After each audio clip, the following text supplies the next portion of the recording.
Hi there, Steve Kaufmann here.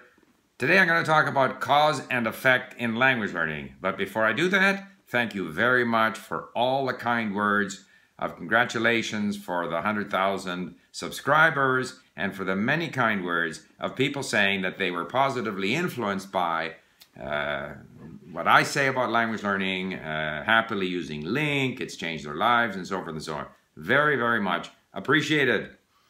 And so it made me think, as I was sitting there this morning having my coffee, and on my iPad, I follow different accounts on Twitter. I follow accounts in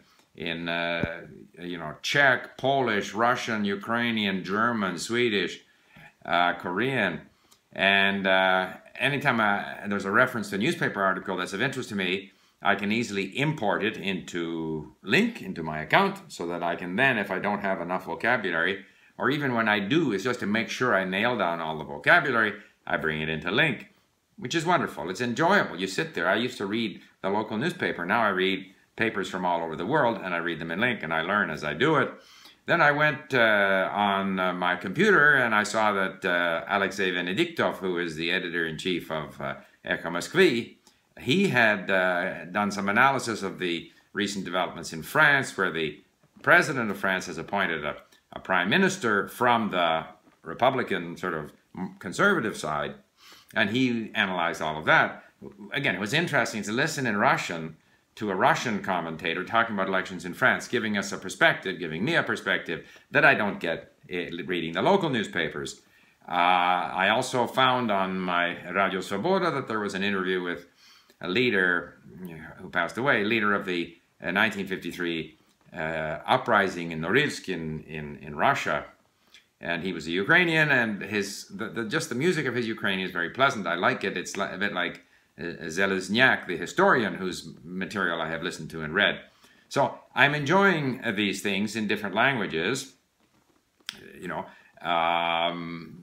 with regard to, and then also Pavlos, who's translating and recording the mini stories into Greek. He's now up to 49, so I got 2 new ones today, 48 and 49. Very excited, because where my Greek is, even though I get, fed newspaper articles to link to my LingQ account from Greek newspapers, there's going to be 30%, 40% unknown words there. It's too difficult for me. I kind of pick my way through them, but it's very hard. Slogging, whereas the mini stories are great, so I can listen to them. So all of this stuff is coming at me as I'm, and I'm able to, be involved in all these different languages and stuff.